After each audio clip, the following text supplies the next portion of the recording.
The theme of our Pacific Week of Agriculture is focused on the enhancement of partnerships to sustainably develop agricultural and forestry systems in the Pacific. And it is evident this morning with the presence of our Pacific Island allies and development partners. It has been mentioned that the coconut is the tree of life. And I think we hear too many people talk about the tree, the coconut tree being the tree of life.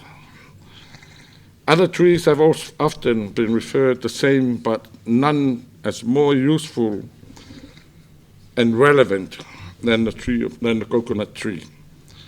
I need not expand on the many known uses of the coconut, which we have become accustomed through time and traditional knowledge, as well as in research and technological development, increased quality production and nutritional value, in addition to those that ensure the ease of harvesting and catering for market demands. Coconut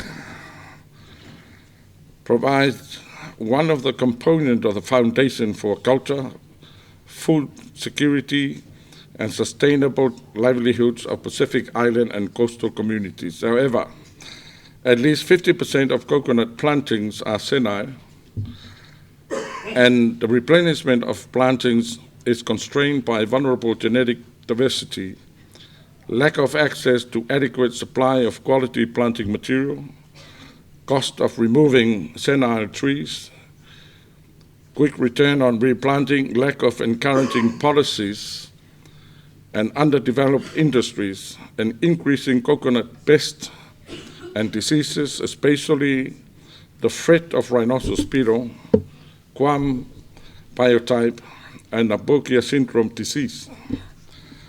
On the health and nutrition spheres, coconuts have become an important oil-based ingredient in the fight against non-communicable diseases and other health issues, and some of our Pacific Island countries and territories over the past decade have exported organically certified coconut oil for the manufacturing of key health products of high demand in the world.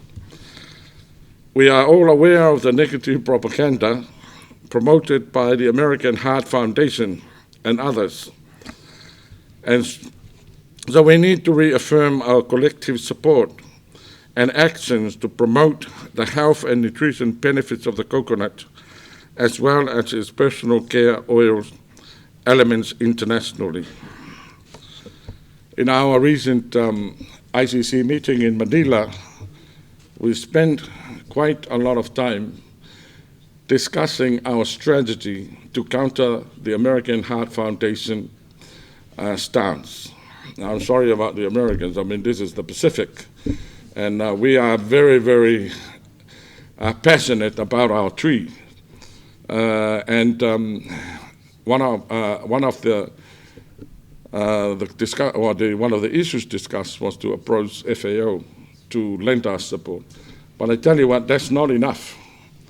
We really need our friends and partners, in the world, to help us and support us in our fight, because it affects our products when we try to sell our oils internationally, when we have this thing lingering over our heads.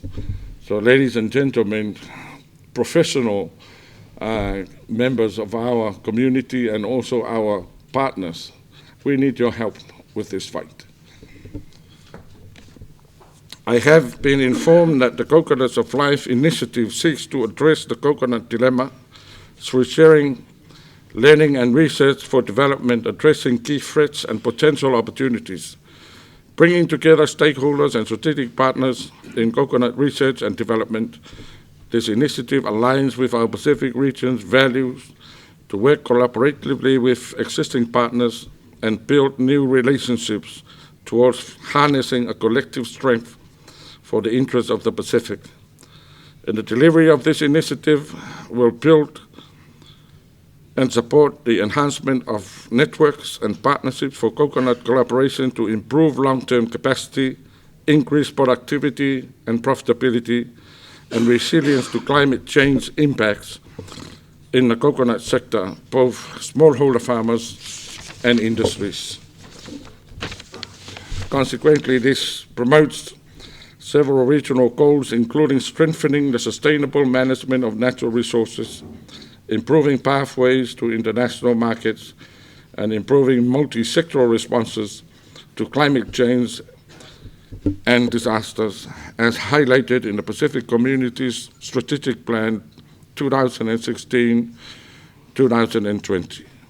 I also like to thank our big markets for coconuts, New Zealand and Australia, for keeping the door open for our coconuts, and I'm hoping that this will actually continue to other products that we do, that we make. I think the last meeting in Vanuatu, I made some noises about our bananas, and New Zealand were kind enough to reopen the pathway for our bananas. So all of you are representatives of your countries.